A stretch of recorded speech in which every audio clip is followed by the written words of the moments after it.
Now at 5 a.m. on WKYT this morning, a teen charged with manslaughter in the 2014 shooting death of a Lexington man is set to plead guilty to the crime later today. A Madison County teacher is in jail after police say she had sexual contact with one of her students. And today is the first day of classes for University of Kentucky students, and we'll have some of what to expect coming up.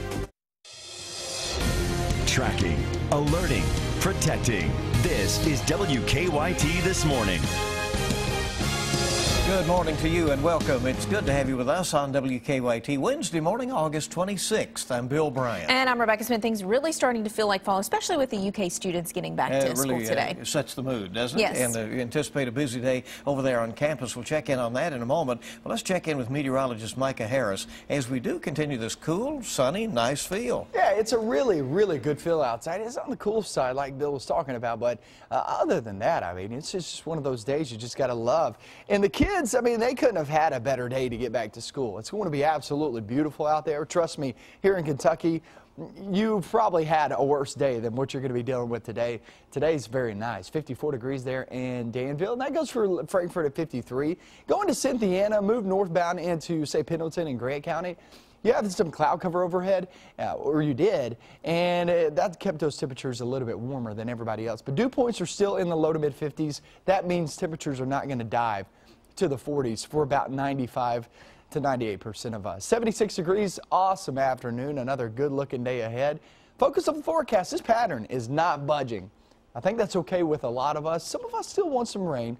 I'll show you that in your forecast coming up in just a few minutes. All right, see you then. Thank you. Well, later today, a 17-year-old is set to plead guilty in connection with the shooting death of a Lexington man. Last year, 21-year-old Antonio Franklin was caught in the crossfire of a gun battle in Duncan Park.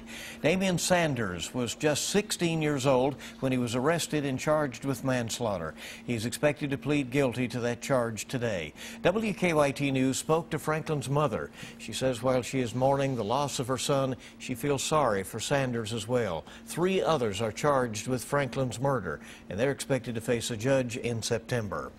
A Madison County teacher is behind bars this morning after she was accused of having sexual contact with one of her students. 24-year-old Brandy Whitaker is facing multiple sex-related charges in the case. WKYT's Mark Barber is at our live desk with more on this. Good morning, Mark.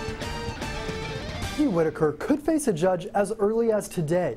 We asked the Madison County Detention Center when the biology teacher will answer to her charges of sexual abuse, rape, and sodomy, and they said they could find out when she will be in court around 7:30 this morning.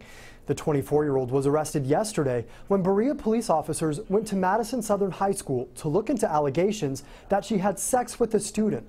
According to police, Whitaker admitted she had sexual contact with a student twice, once at her home and once at a park over the summer. Whitaker graduated from Berea College and started teaching biology and anatomy this school year, according to her webpage. Police tell us they are taking the case very seriously because the 24-year-old had a position of authority over her 16-year-old student. The high school has now suspended Whitaker with pay.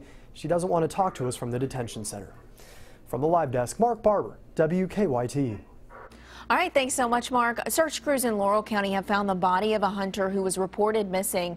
The Laurel County Sheriff's Office says 69-year-old Stanley Pearson of Berea and a friend were out squirrel hunting off Martin Road south of London yesterday. Deputies say the 2 men split up when Pearson accidentally fell down a steep bank. That was while he was trying to find a squirrel he'd shot. They say Pearson died in the fall. His friend reported him missing after Pearson did not come out of the woods. Deputies say a K-9 unit found the body just after 6:30 last night. The time is 5:04 on WKYT this morning, and state police say human remains found in Wolfe County have been identified as those of a missing man from northern Kentucky. 50-year-old George Neese of Erlanger disappeared last Wednesday. Search crews say they found his remains Monday night near a waterfall off Russell Drive in Campton. Investigators think he walked too close to a cliff and fell about 40 feet to his death. Family members say he was in the area because he was helping with funeral arrangements for his nephew. His own funeral arrangements are now pending. And the remains of another man found in Erlanger have also been identified. Monday night, an employee found the body of 27-year-old Thomas Woods from Florence behind a business at a strip mall. That strip mall is off the Dixie Highway. Officials say they are still trying to determine how he died. Irvin police are warning people about a phone scam. They say someone is calling people in Irvin claiming to be a police officer and saying they have an arrest warrant for you. Police say this is just a scam. They say they will never call people about warrants or ask for any personal information. They say a similar scam was reported in Madison County a few weeks ago. Well, happening today, summer is over for University of Kentucky students. And it feels real now. Thousands of students will be kicking off the 2015 fall semester in just a few hours, with classes getting underway. WKYT's Michelle Chamberlain is live on campus with more. Good morning, Michelle.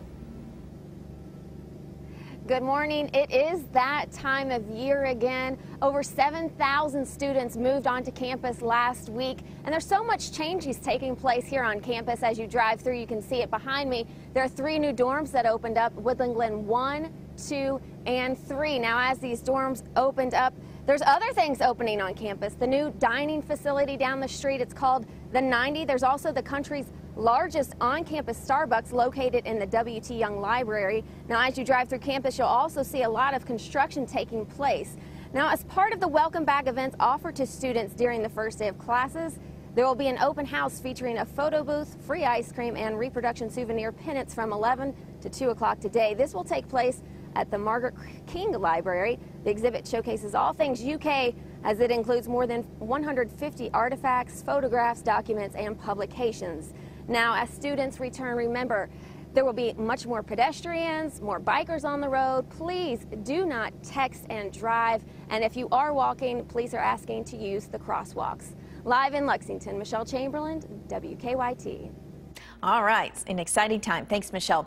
The Franklin County School District is looking for some new school bus drivers. Some buses are running up to a half-hour late because of a driver shortage. The drivers they have are taking extra stops. The district says they need to hire 13 new drivers. They're having difficulty finding anyone interested in the job.